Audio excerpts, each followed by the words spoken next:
Welcome, everybody, to the Four Verts podcast. I'm your host, as always, Sonny Weaver. And joining us today, EA gameplay analyst Will Sykes. Will, we're happy to have you. Now, some people may not be familiar with you as Will Sykes, but they may know you as Sick Nasty Sykes. Your handle on Twitter, but also maybe an ode to your days as a competitive gamer. Will, before we kind of dive into it, I think that's an interesting story that we can talk a little bit about. How did you get your start, and what kind of led you to EA? Yeah, so like you mentioned, my Twitter handle, that's actually kind of funny. That was my nickname from when I played football back in the day. That's going all the way back to like high school. And my Madden name was Blue. That's what most people in the competitive community know me as. But the way that I got started down here, I was a competitive player. I was playing money games on sites like, Saloon and Virgin Gaming. This was like back in like 2012. I stuck with it. I probably played Madden more than I should have when I was in college, and got to the point where I started traveling to tournaments. I was at a tournament in Atlanta, and I think it was 2014. That's where I met RG. For those of you who don't know, RG is a competitive designer. And, we became friends, and, he told me about a contract spot that opened up down here. So I decided to, go with that. And I just got converted to full-time almost exactly a year ago from today. And so all you folks out there whose parents have told you video games won't amount to anything, they were wrong. Yeah. You can find great careers. That's right. And kind of jokingly off that, but kind of serious as well. It's been a little bit of a running theme over the last couple years. I've met a lot of the designers and developers, and you guys are starting to pull more and more out of the community, it seems like. So, talk about maybe that a little bit and the value of getting people that are, Madden players and bringing them in and being Madden developers. Right. So I think, when you look at the Madden community, it's really easy to find people that are very, very passionate about what we do and the game that we make. It's a little bit more difficult to find people that understand the game at a very, very high level. And with us starting to, venture into esports, I think it's really important for us to reach out to guys, like myself and like RG and Chow. They were, the ones that kind of paved the way for people like me. Reach out to people like that have a really good understanding of how the game works, and then use that to, try to help build a better game.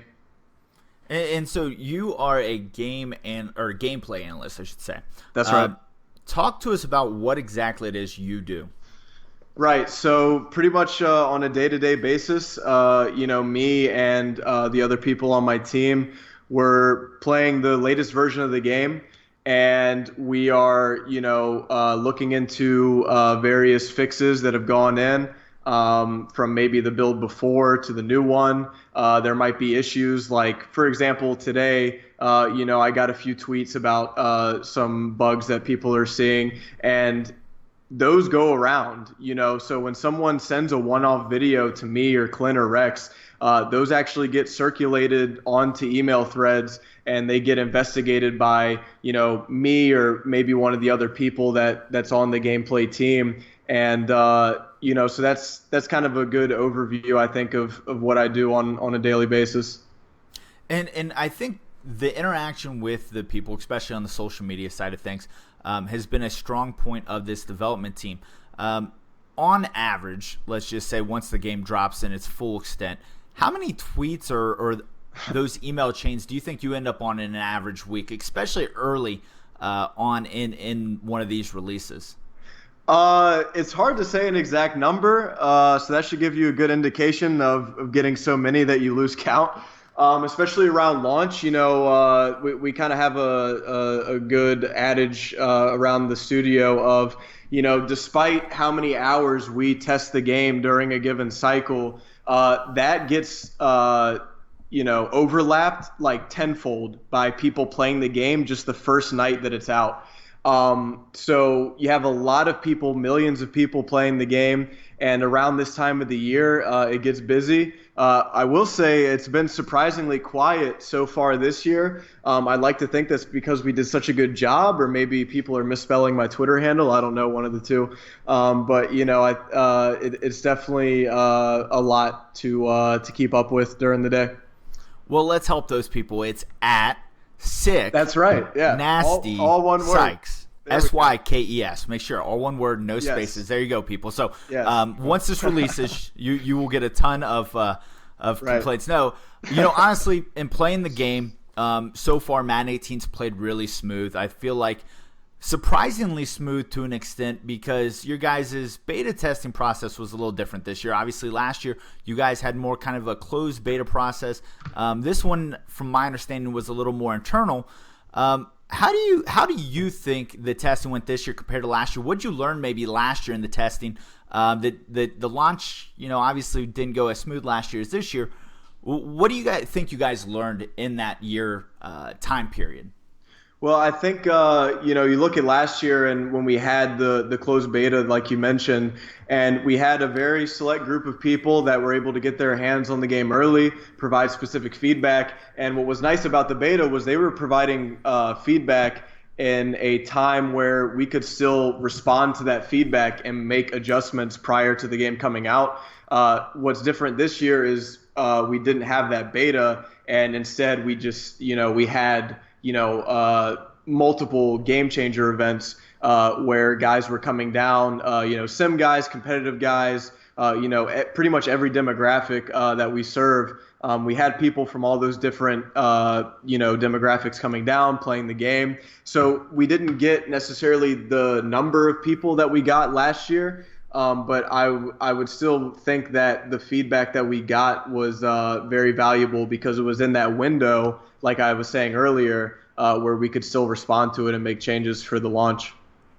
Not to live in the past, but when you look at Madden 17, obviously one of the big things that came out at launch was the run pass tell or glitch. As an analyst, as someone who tested the game, what goes through your mind when something like that comes out on night one?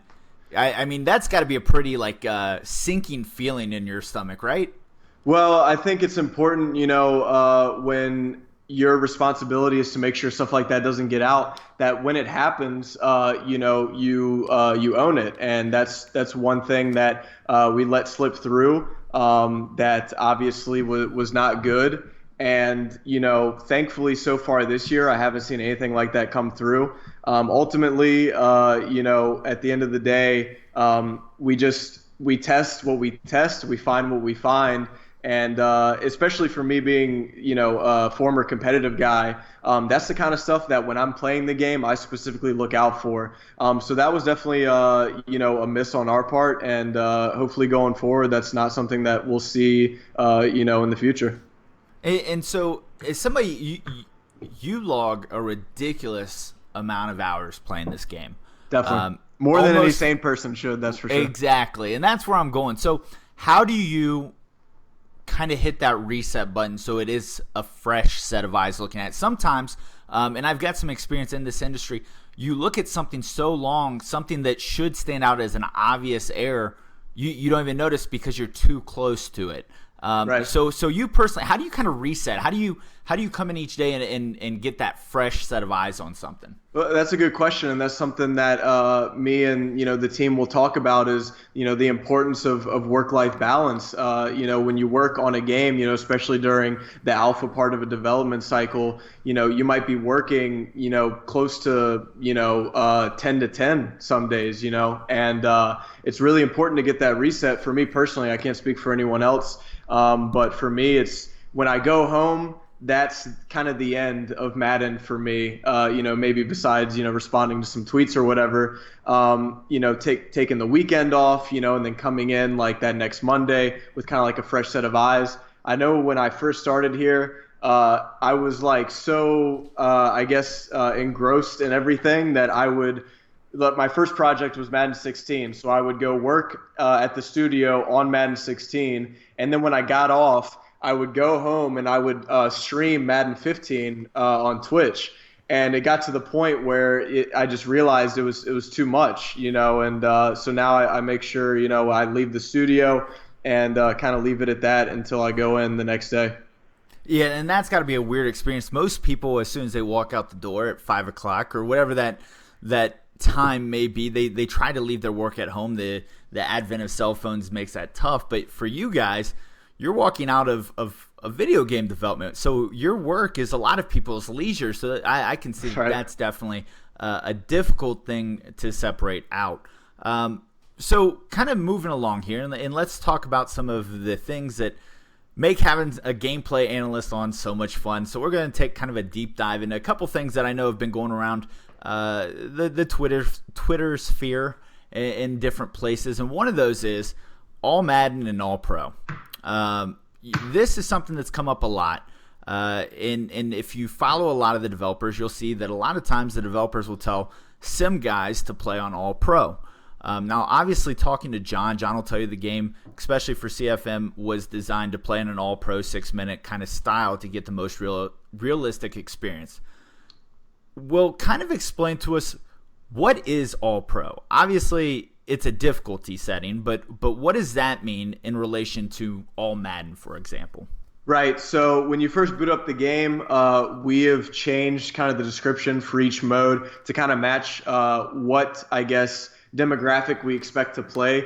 So rookie is, someone who is just starting out playing Madden. If it's your first game, that's what you should be playing. Pro is someone who maybe it's your first year playing Madden, but you've got, some games under your belt. You're familiar with the in-game mechanics. All Pro is that next step up where you've probably bought Madden for a couple of years now and you're starting to get acclimated to how the game plays.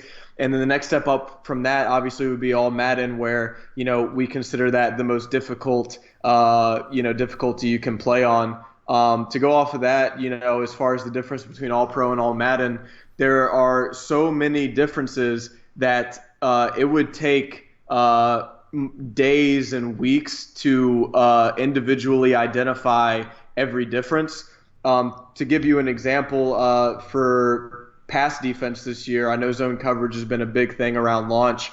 The way that we've been able to tune it this year, especially with the addition of game styles, All Madden competitive is going to be your biggest challenge as far as difficulty when passing the ball, and obviously the opposite of that, being rookie arcade, would be your easiest. So not just on a difficulty basis, but also on your game style. Our engineers are able to tune the game for any combination of those two things. Well, and I told you we were going down the rabbit hole, so we're going to expand on that a little bit. So you say All Madden competitive. Right. What is the fact it's on All Madden and competitive doing to the game versus All Madden, All Pro, or we're going to back up.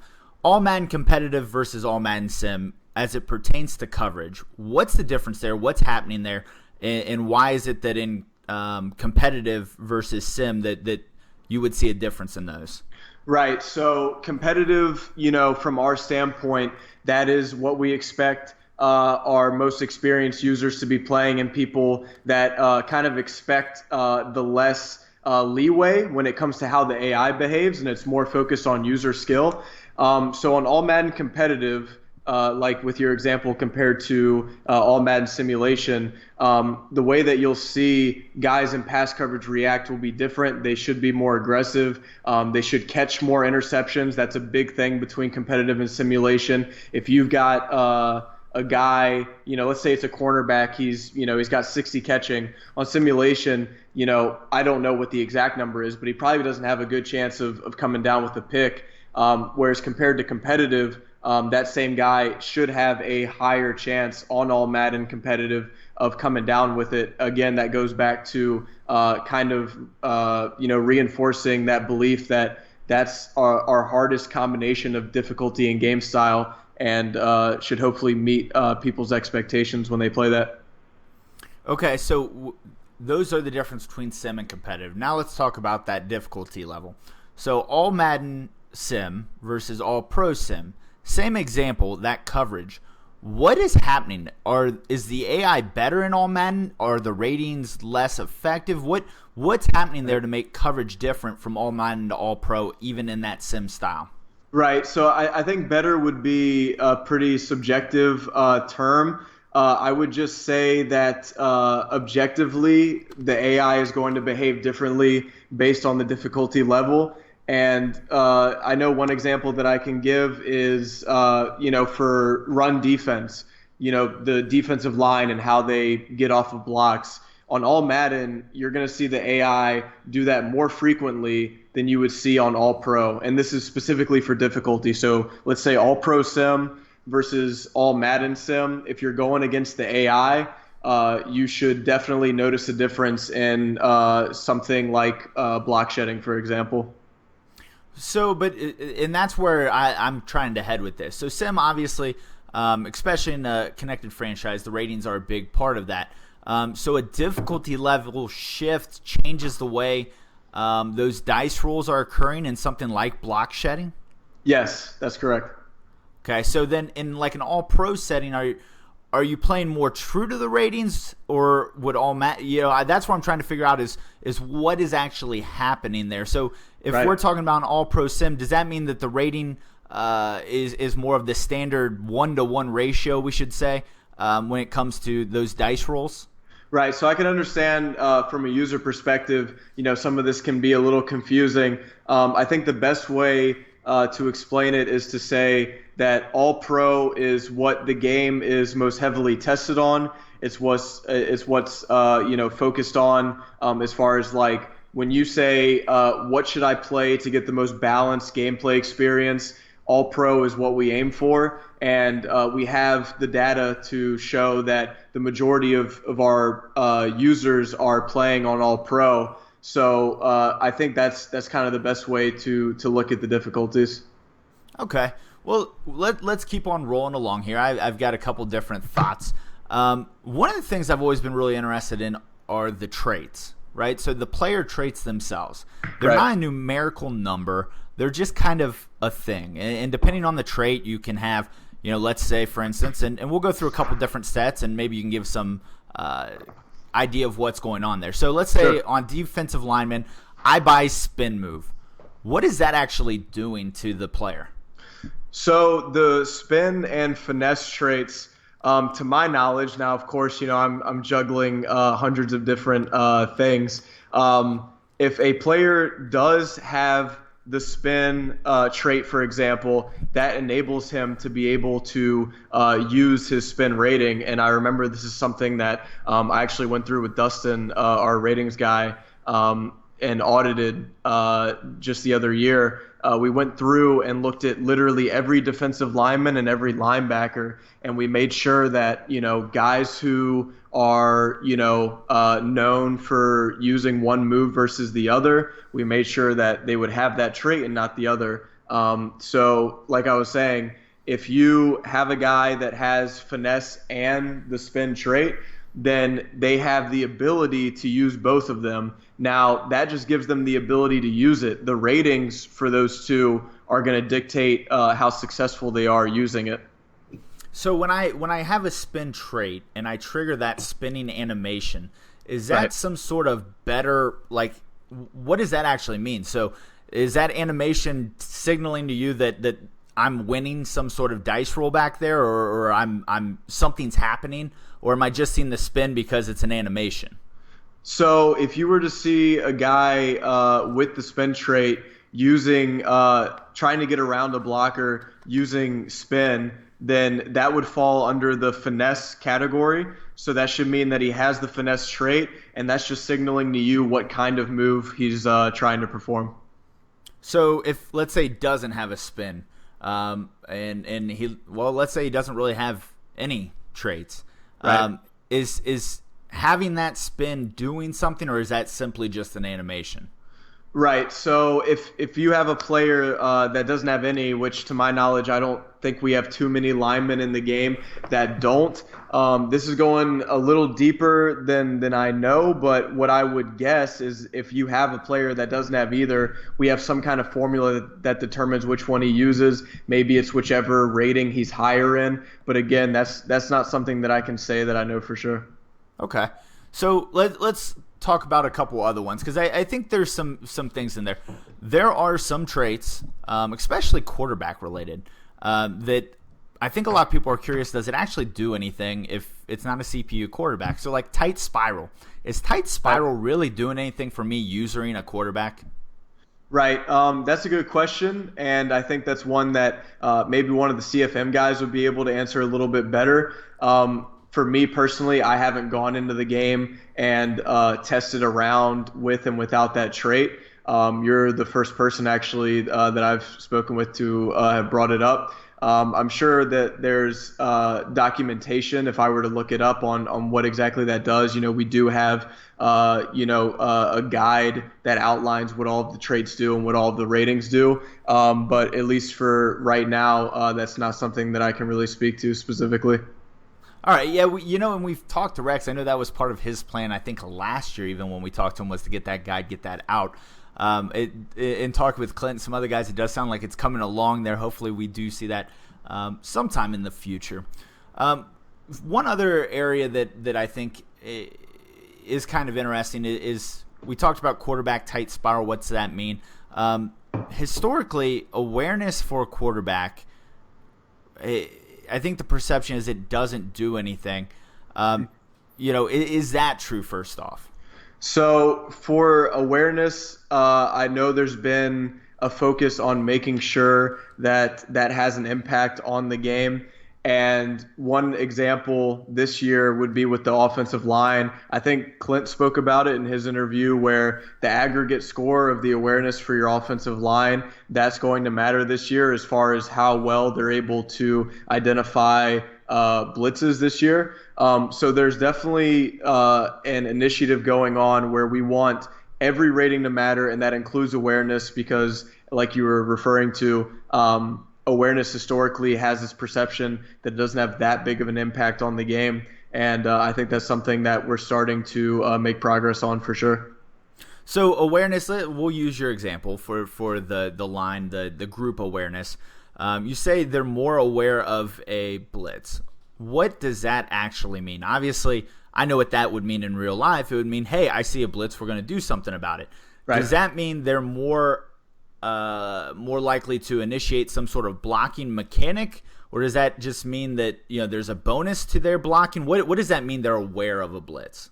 Okay, so to get technical, to go down the rabbit hole a little bit, that would update their targeting. So let's say you have an offensive line and their aggregate score for awareness is 90.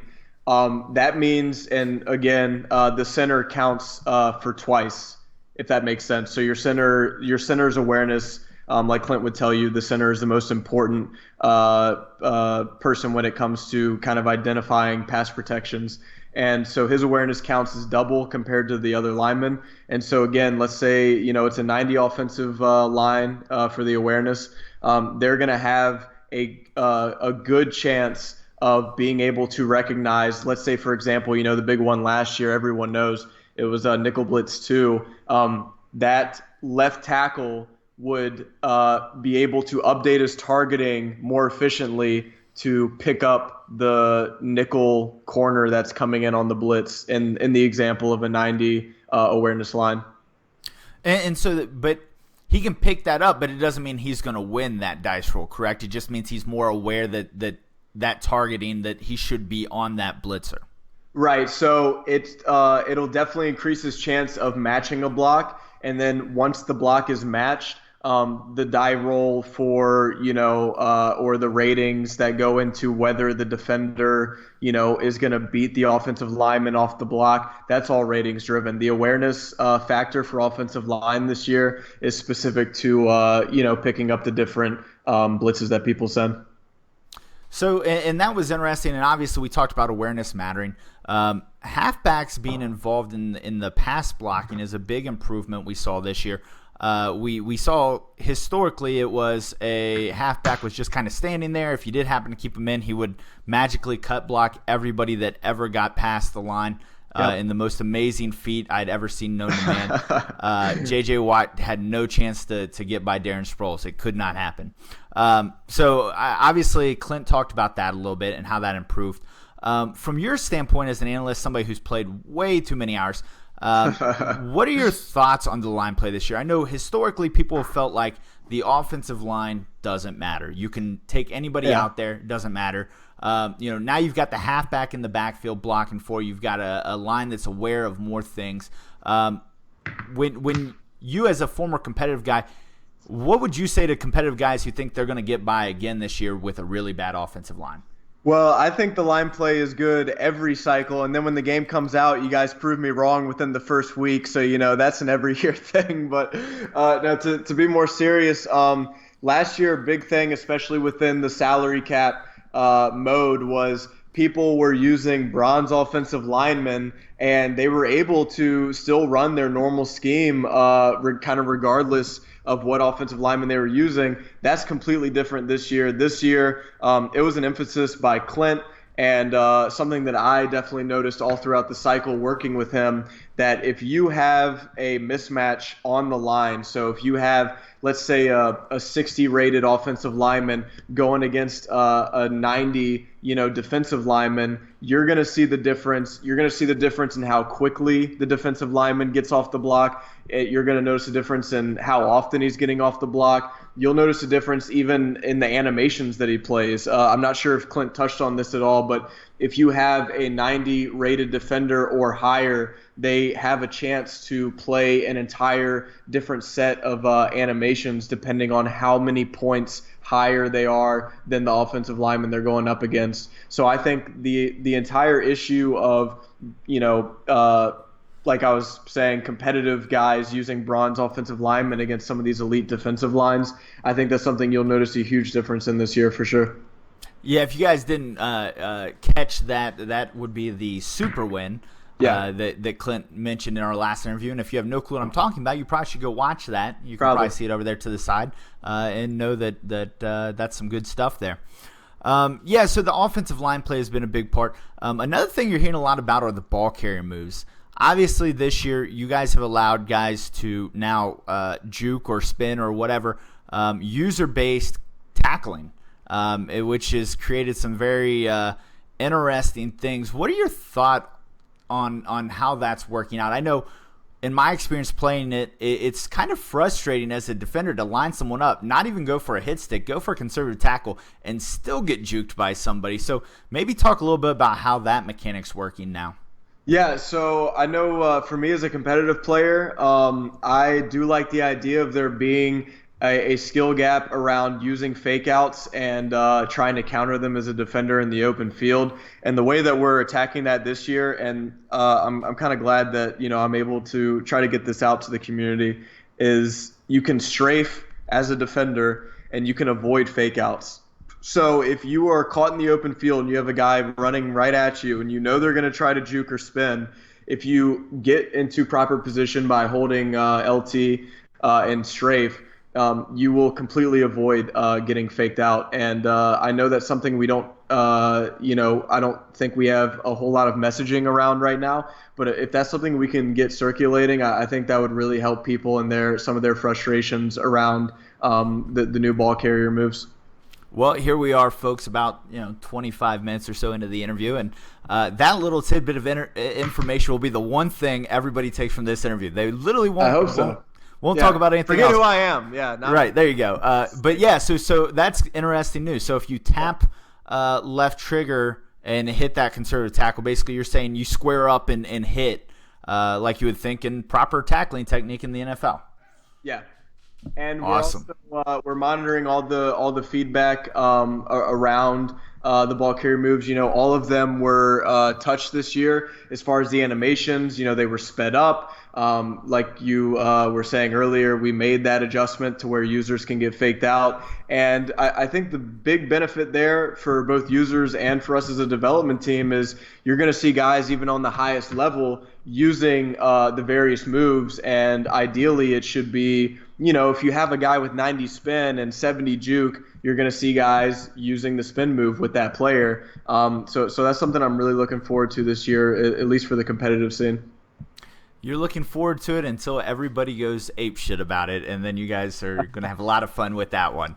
But now that they know you can actually strafe that, they have no excuse. There are no excuse, people. Do not at him. He told you how to stop it. Yeah. So let's go to that defensive side of the ball and stay there. Couple questions on some specific attributes. Right. What the heck does play recognition do?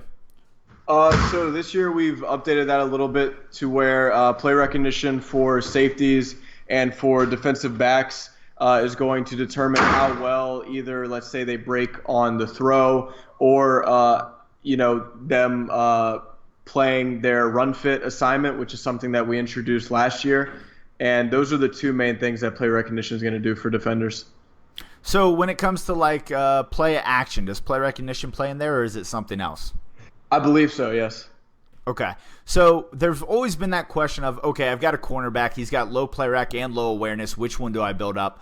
What does awareness do as far as a DB is concerned? Again, that's something that offhand I can't go into too much detail about, but I will say if I had to choose one or the other, I would definitely go after play rec. All right. So he's going after a play rec, which is kind of, I think, a diversion from where a lot of people tend to go with that. Obviously, awareness having the big impact on the overall formula, especially in connected franchise. You see a lot of people want to do that because they feel better as that overall formula goes up. Right. So we're on that side of the ball. You guys made some other changes this year, so let's talk about some of that. You guys tuned down ball hawk. There's no more running around with Y. Thankfully, yeah. Yeah, I know Rex talked about that a little bit, and I've seen him kind of comment on people talking about that. But tell people how they're actually supposed to use it this year. So I think this is a good example of one of those things where people maybe were doing it without even realizing it. I know I was guilty of it where, when the quarterback has the ball in the pocket, you're running around and you're ball hawking before the pass is even thrown. And that's something that RG and the guys picked up on that people were doing. And so the difference this year is you have to time it. Now, that doesn't mean that you have to start ball hawking right when the ball gets there. It just means there is a timer, I should say, where if you're holding it for too long, you'll get penalized. You'll get penalized for your catch chance, and you'll get penalized on your locomotion and if a user pump fakes. So it's important that players have the discipline to wait until the ball's in the air to actually use that feature. And so I think Rex pointed out today, you don't have to wait till the ball's right in front of your DB's face. Yeah, we haven't gone back to 04 where you actually have to time the catch. You know what I mean? It's just once the ball's in the air, you're good to start using it, definitely. Okay, and let's kind of stay in that same pass coverage area because this is another area I think people still are a little confused on. Obviously, aggressive catch, we all knew the bane of developers' existence everywhere was the belief that aggressive catch was killing the game. Mm-hmm. So you guys, I believe last year you talked about the SWAT mechanic. Talk about the relation of when you should be using different kinds of things. There's go for the pick, there's SWAT, and there's play the player. Now, can you talk about why you would want to use each of those mechanics? Sure. So I think in the realm of those two-man interactions that you see that we added a couple of years ago, I think the big improvement there this year is the positional advantage. And that I have to give credit to Mike Scantleberry. He's the designer responsible for that area. That's something that he made sure got in this year where, if you – let's say as the defender, you're deep third against a streak and someone just lobs the ball up. like we would see when this mechanic was first put in. Your defender being ahead of the receiver, being the first one to get to the catch point, he's getting what we call a positional advantage for being ahead of the receiver in that situation. So when you talk about all these different mechanics, I think the big important thing is we're taking more factors into account to decide who comes down with the ball in that situation this year. And the positional advantage thing I think is kind of interesting because you're really starting to see things that previously you would be behind a receiver, let's say, the receiver would be behind you, let's say on a slant or something, and you'd have inside leverage. And all of a sudden, the guy would just reach around you and grab it, and it seemed like there was nothing your guy could do. It almost went straight through you. So now, being in a good position on these passes actually does matter. So historically, when you didn't care what the relationship between your cornerback and the wide receiver was, now you may actually want to care about where those guys are in relation to each other. Definitely. And so we've talked about a bunch of different things here, and like we've harped on quite a few times, you've played a lot of Madden. You've played it before you worked there. You've played it now as you've worked there. You've played a lot of different iterations of Madden. As somebody who's, as we've established, played way too much for any sane person, what is the one thing this year that you feel like is going to be the game changer for the year, as far as people are going to play this and say, man, that's a big technical step in how this game plays that is really going to change the way Madden's done? So I think the big thing this year, at least for me, is the game styles. In previous years, and every other Madden really historically, anytime a creative decision gets made, you're trying to cater to a lot of different audiences. Everyone plays the game different. You have your sim, your competitive guys, casuals. So there's a lot of different people that, play this game that we all love. And the difference this year, and the big one for me, is now with game styles where you have these different settings where you can, with every decision that gets made, you can tune it differently for every community's needs. So for example, like we were talking about earlier, with the pass coverage tuning, we can tune that to accommodate all the different perspectives on the game. Do you worry as an analyst that that's going to now triple your workload? Because now you gotta appease 3 different play styles. Right. No, I mean I think it's great for the game, and it's something that it's our first iteration of it, and it's something that we'll have to continue to improve on in future titles. Yeah, and obviously I know the quote-unquote sim community is very excited about that, to have kind of some control on that. I know last year post-launch, people didn't like some of the changes that were happening because obviously you guys were trying to appease 2 different groups, a group that didn't want random things to happen and a group that really, really enjoyed when random things happen and changed the outcomes of games. So now we get to kind of please everybody, and we'll see how that goes. Obviously, I think the game itself changes a lot during this cycle, especially the last year or so. How much different do you think the game's going to look between the 2 styles by the time Madden 18 ends? I think it's going to look a lot different. Just right out of the gate, there's multiple thresholds that we've put into place for competitive that don't exist in simulation. One example that I'll give is, when a quarterback runs past the line of scrimmage, I know, and this is going all the way back to when I was still playing, when you get a big hit on a quarterback that has really low carrying and after he's past the line of scrimmage, you expect a fumble. As a competitive player, at least, you expect a fumble there. So we have a threshold in place where if the quarterback's carry rating is under a certain bar and the defender's hit power is above a certain rating, if you land a big hit on a QB, he's going to fumble just about every time.